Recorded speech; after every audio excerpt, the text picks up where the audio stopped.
Today we're going to talk about two separate cases where a young woman and a young girl both make calls at phone booths. However, after that, something unexpected happened to both of them, and they were never seen again. First, let's talk about Angela Hammond. Angela Hammond was 20 years old and lived in Clinton, Missouri.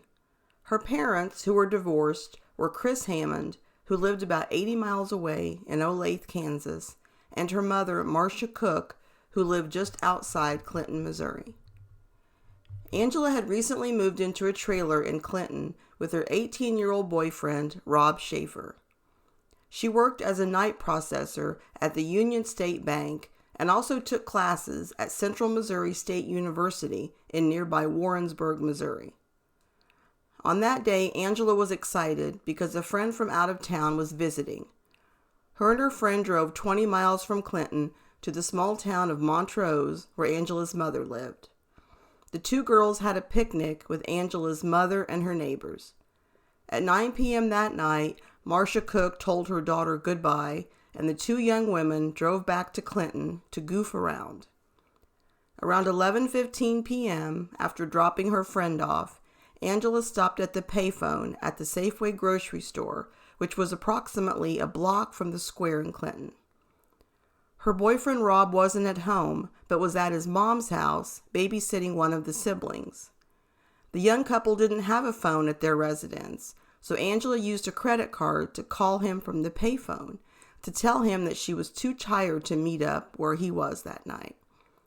The couple spoke from 11:23 p.m. to 11:37 p.m., but something would happen during that phone call that would change both of their lives forever. During the phone call, Angela told Rob that she was concerned about a truck that was circling the block. She thought that the driver was watching her. In her estimation, it was an older model Ford that was green. She said it looked beat up and it had a mural on the back window that looked like a fish jumping out of the water. She also described the man as dirty and wearing glasses and overalls. She said he had a mustache and a beard. The driver of the truck pulled up near the payphone next to Angela's. He seemed to use the phone, but then went back to the truck and looked like he was looking for something in there. Angela then asked the unknown man, "Do you need to use the phone?"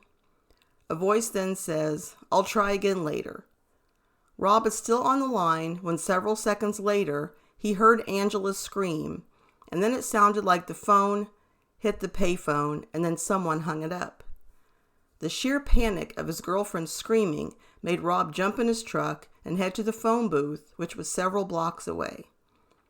He said he passed a truck that he thought was yellow going in the opposite direction. He heard Angela scream his name. Upon hearing that, he quickly threw his truck into reverse, turned around, and started following them. He said he followed it for about a mile, but then something horrible happened. Rob Schaefer's transmission had been severely damaged when he threw the truck into reverse. Soon after, his truck completely stopped.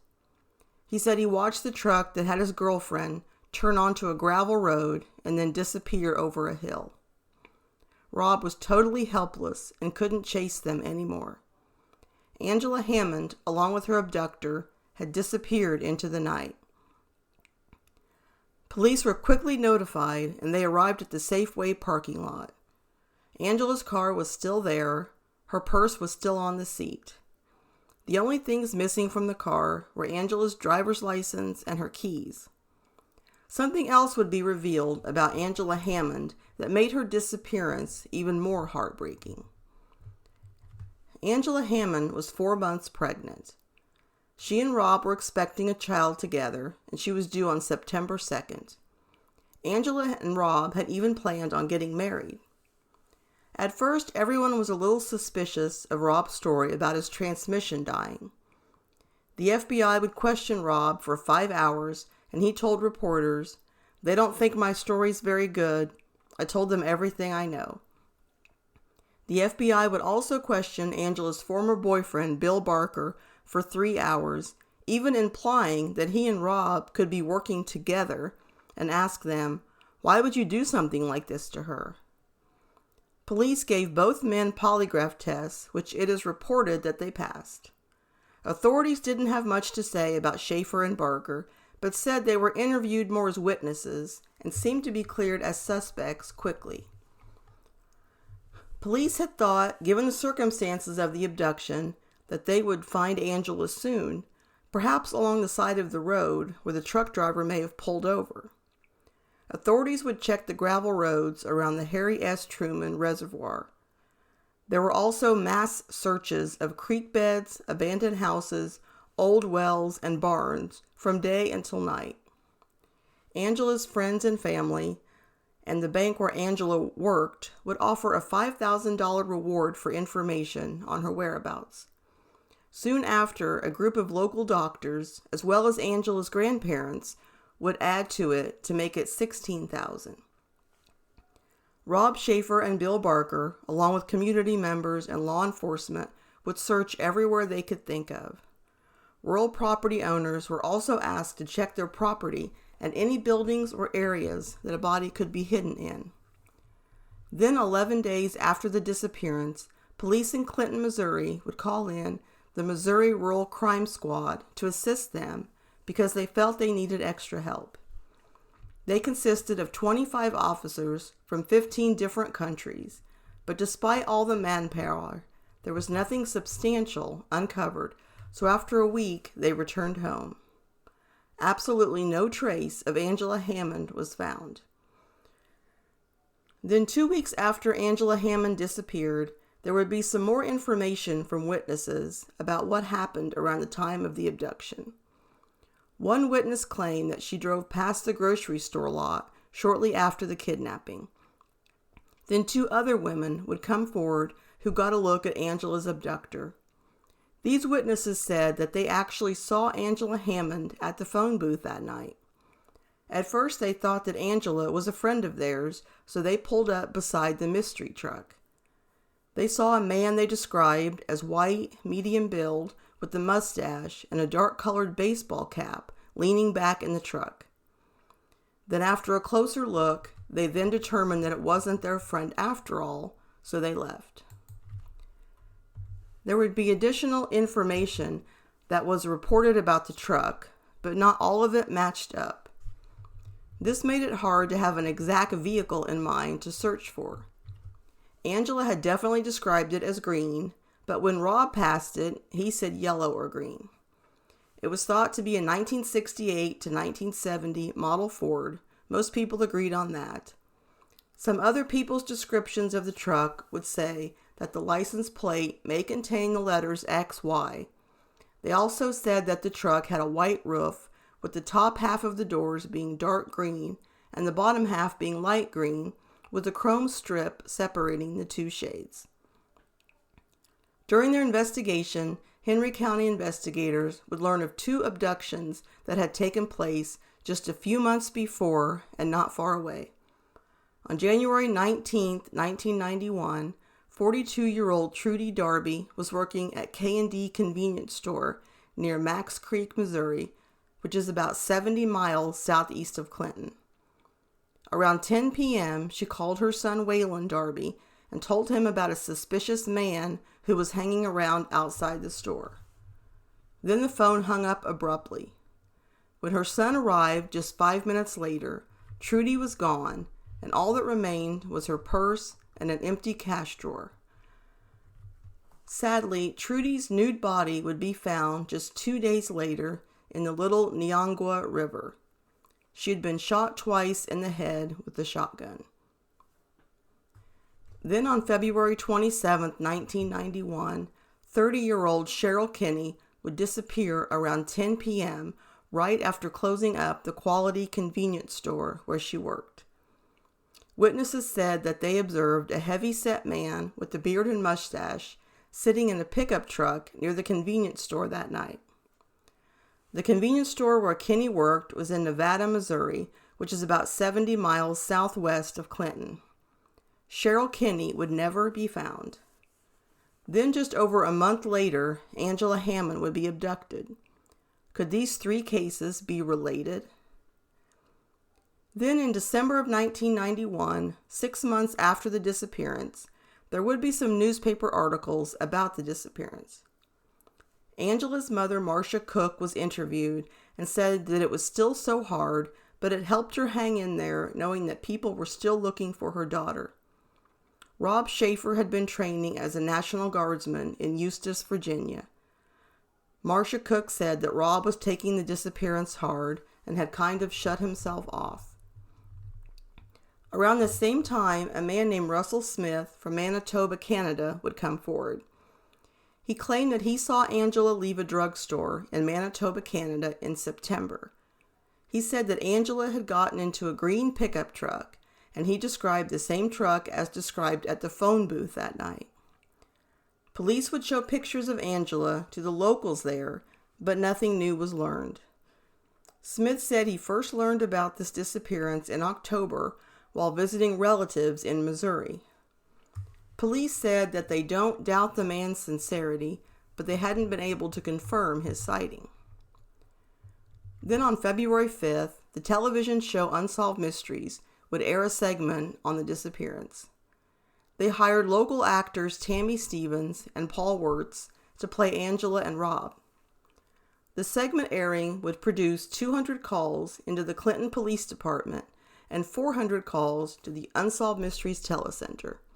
A major case squad was brought in for 5 days to go through all the leads. Unfortunately, none of the many leads called in would really lead to any further clues on the whereabouts of Angela Hammond.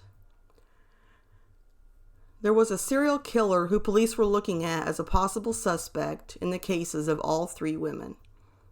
Kenneth McDuff was on death row and was considered the most brutal serial killer in Texas. He had already received 3 death sentences and was a suspect in many other murders. When Kenneth McDuff was arrested for the murder of Colleen Reed, he was living in Kansas City, Missouri, just 65 miles away from Clinton, and 1 year after Angela's abduction. The name Larry Dwayne Hall was also mentioned as a possible suspect in Angela's abductions. I covered some of his crimes in my Teenage Tragedy podcast. It's really hard to say whether or not he's a valid suspect. He is certainly capable of the crime, but he also has a habit of confessing to and then recanting confessions concerning missing women. But answers would soon come forth in one of the abductions.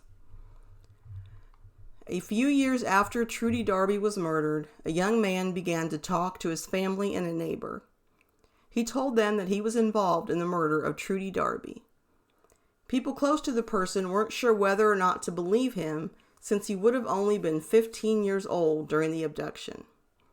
However, the neighbor would tell authorities about the confession.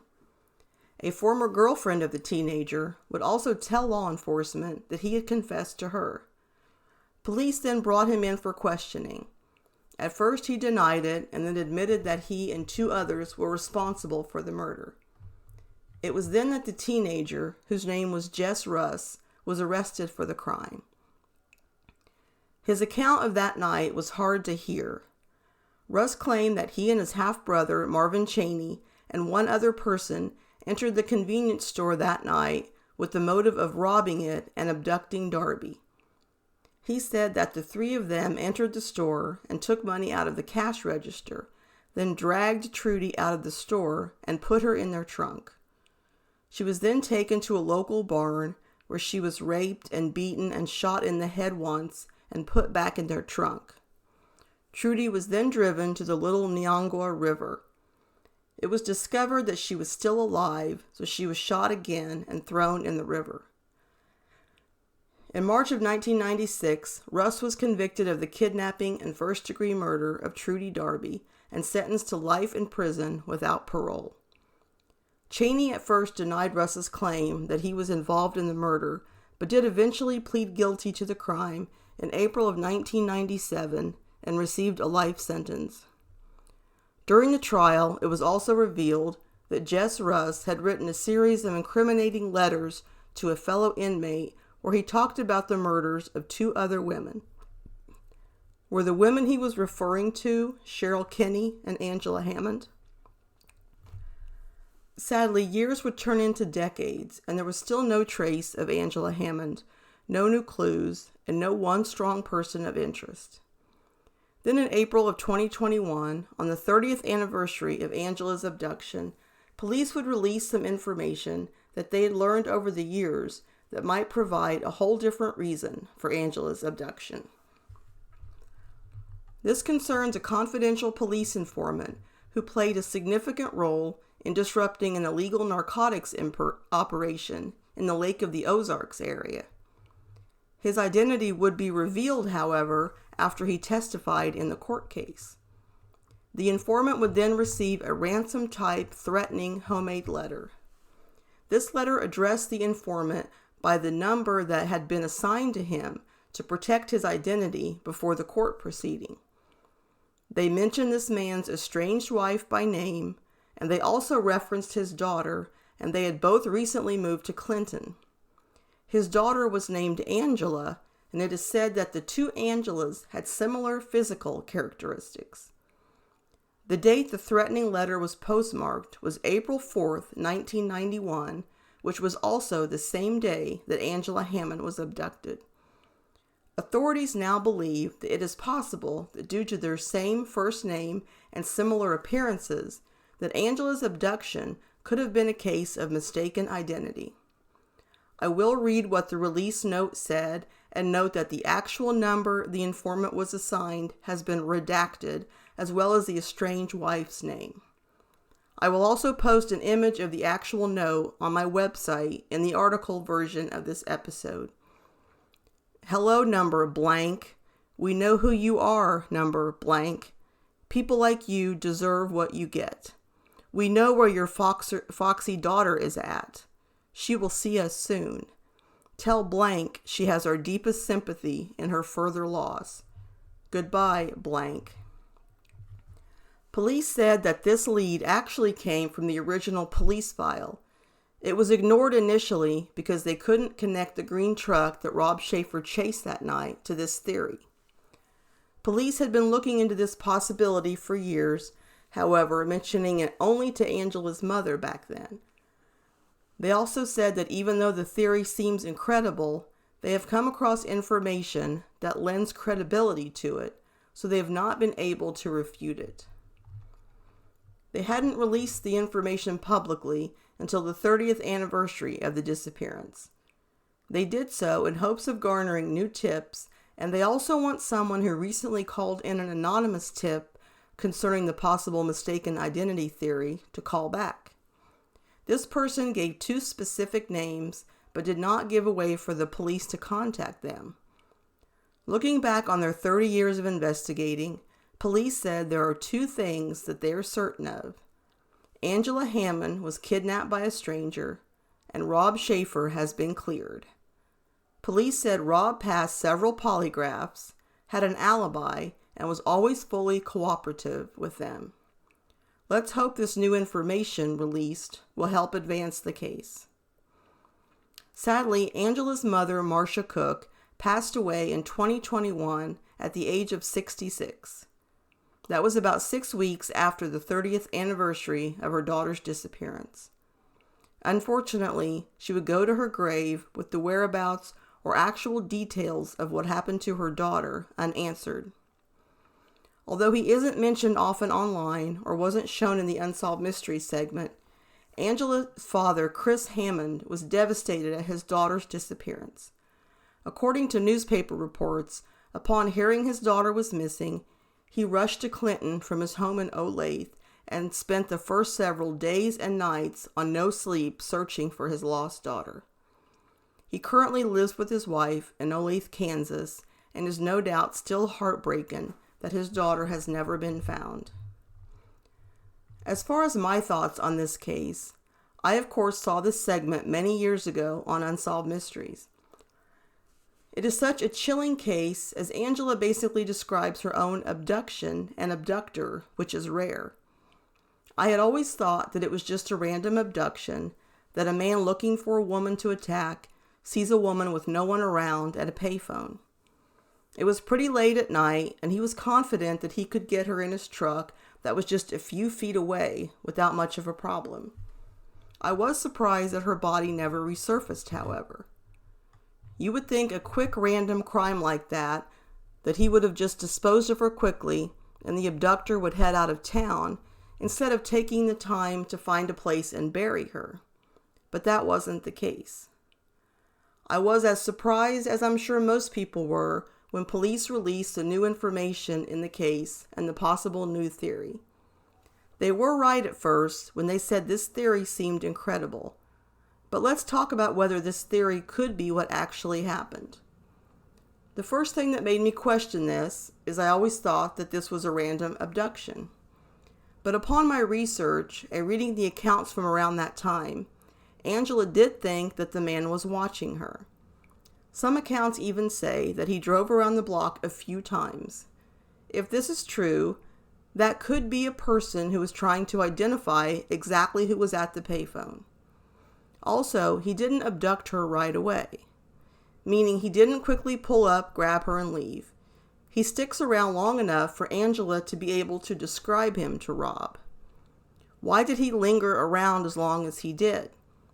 Was he trying to gather the nerve to take her, or perhaps hope that she would soon end her phone call? Or was he trying to figure out if she was the Angela he was supposed to abduct if the new theory presented was correct? I honestly don't know if I believe that Angela Hammond's abduction was a case of mistaken identity. For me, so many things still point to it being a random abduction. Angela stopped at the payphone to make a quick call that night, and no one would have known that she would be at that payphone at that time. Or was the man who was to abduct Angela just given a first name, age approximation, and a vague description, and then drives around the small town with a population of less than 9,000 that night? He sees her at the payphone and that she matches the general description that he was given, and may even find out her first name is Angela. He then thinks that she is his target and acts on it. Whether I believe it 100% or not, I do think the new theory is very compelling with some things that do line up, so I'm glad that the authorities are still pursuing it after all of these years. This case is just so tragic. A young woman's life and her unborn child's life in all probability ended that night for absolutely no reason. She left behind a fiancé who was no doubt still haunted because of a circumstance that was beyond his control. He wasn't able to rescue his fiancée that night. I'm sure that he was replayed that scene countless times in his head. Angela's disappearance also devastated her family, friends, and the entire town of Clinton, Missouri. It is nice to see that police have never given up on this case and are still diligently working it. It is everyone's hope that we will all find out what happened that night, punish who is responsible, and return Angela and her unborn child back to her family one day. Now we're going to talk about another case that is just as tragic, but that has gotten less coverage in the media over the years. The Cold Case Canada podcast covered this disappearance earlier this year, and some of the information I'm going to talk about is from it. This case has a payphone playing an important role also. Joanne Marie Pedersen was 10 years old and lived with her mom, Angela Pedersen, her mom's boyfriend, John, and her two sisters, 16-year-old Annalise and 11-year-old Louise, in a town in Chilliwack, British Columbia. She attended the 5th grade at Watson Elementary School in Chilliwack. The family had moved around frequently, and Joanne had attended 6 schools in just 5 years. She had attended this current school for only about 3 months, but Joanne had made some friends at her new school, and they called her JoJo. On the night of February 19th, 1983, Joanne Pedersen was walking home with her sister Louise and her 15-year-old cousin from the Chilliwack Mall. The two sisters apparently had an argument, and Louise and the cousin ran ahead to the townhouse. Joanne arrived home soon after, but the door to the house was locked. Since she was annoyed with her sister, Louise had locked the door. Joanne knocked on the door for a few minutes, and no one answered. It was cold and rainy that night, so she decided to walk to the nearby penny pincher store to phone her mother. The store was only about 5 minutes away. Meanwhile, Louise Pedersen would soon go unlock the door and expected to see her sister there, but she didn't. The penny pincher store was busy that night, but the owner, Helen Fong, did remember seeing Joanne Pedersen. She said that the young girl came into her store around 9 p.m. on Saturday. She was soaking wet from the rain and crying. She told the owner that she was locked out of her house and asked if she could use the phone to call her mom. Helen asked her if she had a key to her house, and she said no. Helen told her she could use the phone, but then Joanne told her that she didn't know the number. Fong was surprised that she wouldn't know her home phone number. The girl then said her mom and mom's boyfriend were at the Chilliwack Legion that night, and she didn't know that number. The shop owner then said she would need to go to the payphone outside and call the operator and have her get the number. Joanne went out to the payphone and was able to get the number and called the Legion. Her mother would speak to Joanne that night, but that's not the only person who was on the phone. While on the phone, Joanne sounded normal and asked her mom to come pick her up at the convenience store. Then suddenly, an unknown man got on the phone and said, "You better get here within half an hour or I'm phoning police." Angela Pedersen said that she arrived there within 15 to 20 minutes, but her daughter was gone. The man from the phone booth was gone too. There was immediate concern for Joanne's safety. It was a dark, rainy night, and there was an unknown man with her in the phone booth, and now she's gone. She wasn't in the convenience store either. An investigation soon began with the Chilliwack Royal Canadian Mounted that involved searches of abandoned buildings, wooded areas, and gravel pits. A helicopter was brought in to do an aerial search, but there was no trace of the girl found. Not much was known about the unknown man, but police were certainly interested in tracking him down. Along with Angela Pedersen telling police about the unknown man on the phone, witnesses did see a man that night with the little girl in the phone booth. Not surprising as it was a dark and rainy night, but the descriptions of the man were pretty vague and varied somewhat. It was said he was in his 20s, wearing a dark coat. Some stated that he had a thick mustache similar to Tom Selleck during his Magnum PI days. It was also reported by some that he was driving a mid-1970s car, two-door, cream or white, with the Landau roof.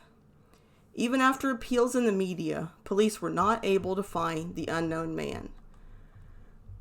Then another incident would happen a few days later and only a few miles away from where Joanne was last known to be. According to an article in the Abbotsford News on February 24, 1983, a 12-year-old girl was searching for a pin on a dike at the end of Marshall Avenue in Chilliwack when a man looking to be in his 20s grabbed her from behind. She managed to escape, but the man was never apprehended. There were also reports of a man hanging around the school offering the children candy. As you can imagine, children and their parents were on high alert in Chilliwack around that time. Children would even travel to and from the school in groups of 6. There was the possibility, of course, that the man who attempted to abduct the 12-year-old could be the same person responsible for Joanne's disappearance.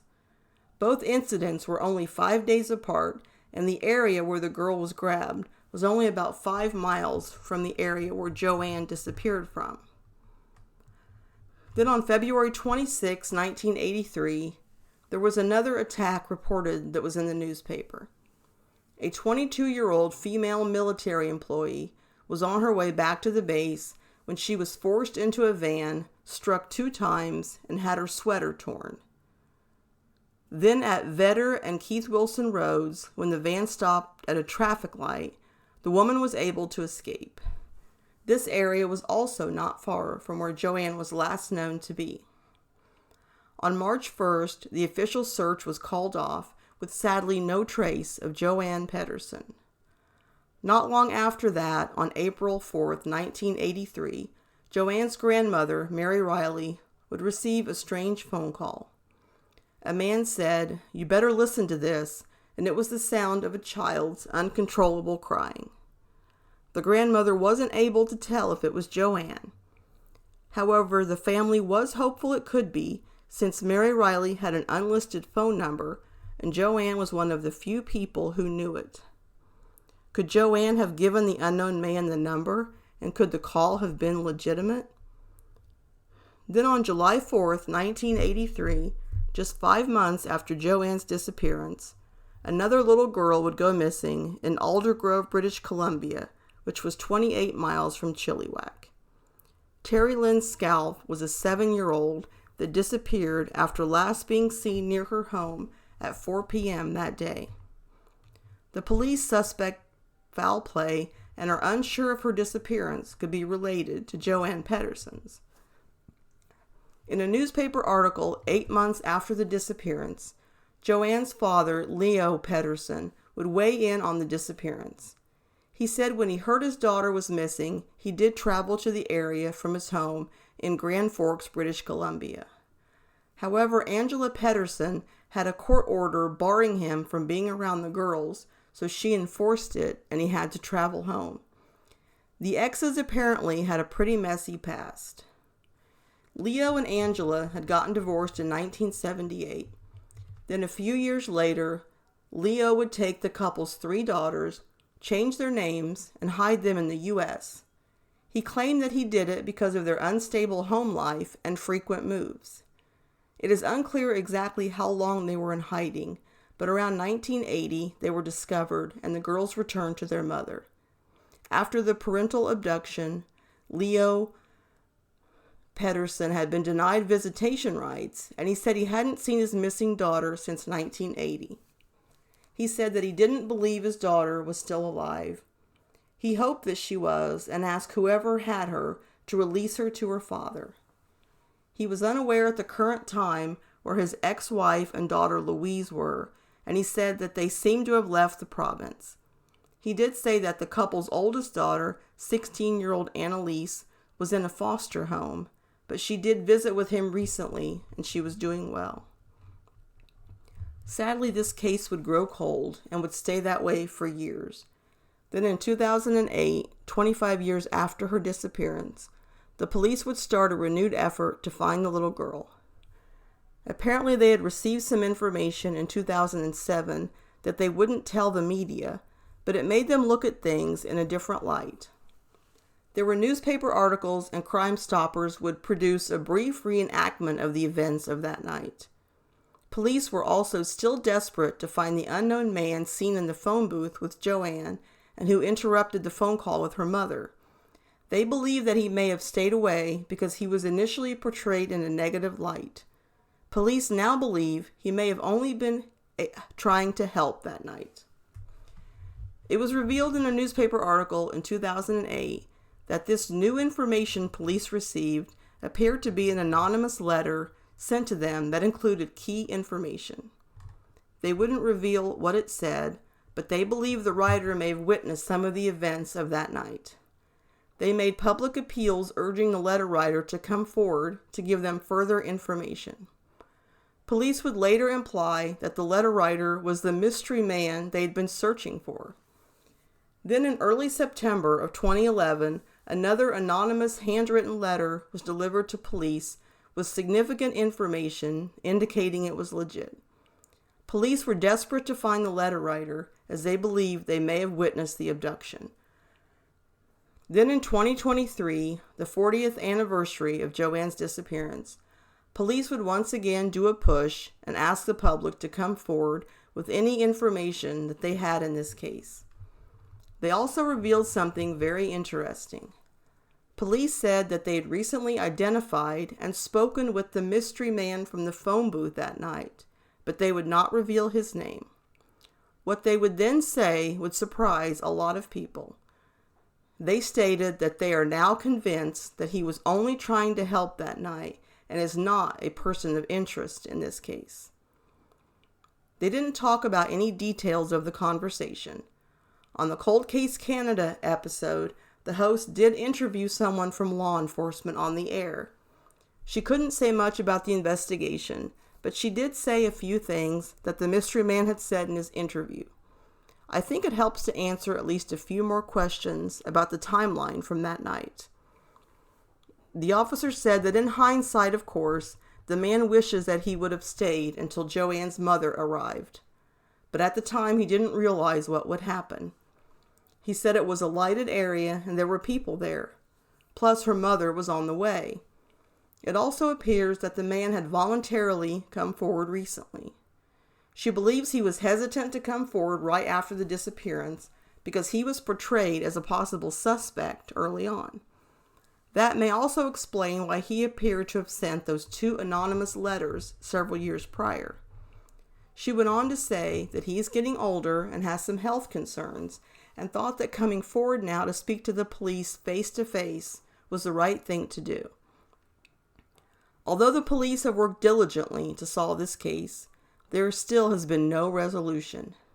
No official suspects have been named in Joanne's disappearance. However, police say that the main suspect in the disappearance and probable murder of Terry Lynn Scalf is Dennis Doddington. He actually knew her and had seen her numerous times.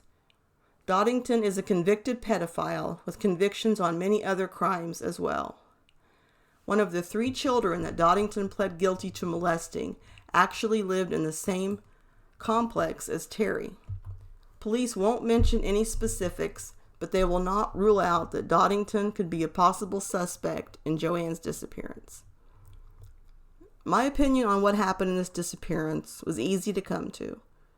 I definitely think that Joanne Pedersen was abducted and probably murdered that night. I agree with the police, and I don't think that the mystery man in the phone booth was responsible. A child predator isn't going to tell the parents to hurry up and get there if he planned on taking the child. For all he knew, the parents could have been a block away and would have arrived in a minute while he was still there. His angry tone and words were no doubt because of his annoyance at this poor little girl being alone on a rainy, dark night at a convenience store after being locked out of her house. There were some other reports around that time of females attempting to be abducted that I mentioned. There was also a comment on the Cold Case Canada Facebook page when she released the Pedersen episode that I wanted to mention. Of course, this is just a random post on a Facebook page, so take it or leave it, but a woman posted and said that around that same time in that area that a man was following her sister. He told her he was a paper delivery person. Her mom reported the man and his car in police and found out that he was not a delivery person. She said that he had been reportedly following others as well. So with all of these suspicious things going on around that time, it's hard to pinpoint just one suspect in this case, which makes it even more challenging for the police to solve. Police have worked very hard on this case over the years and are determined to solve it, so I certainly hope that they will succeed and that Joanne can be returned to her family. So there you have 2 tragic disappearances of people who disappeared after using a payphone. Although the outcome for their well-being is grim, there's always hope that with time we can find out who is responsible for their abductions and where they are located.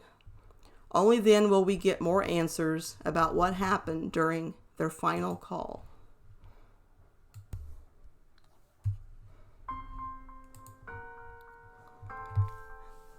That concludes my podcast on Angela Hammond and Joanne Pedersen. If you enjoyed it, please leave me a rating or review where you listen to your podcasts. You can find me on Amazon Music, Apple Podcasts, Spotify, and iHeartRadio under one word, Lost and Found Podcast. You can read all of my articles and links to my latest podcasts at Lost and Found Blogs. I have social media pages on Facebook, X, and Instagram under Lost and Found Blogs.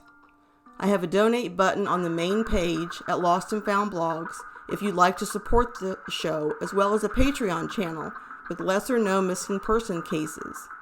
You can also reach me via email at lostandfoundpodcast@yahoo. And remember that cold cases stay cold because their story stops getting told.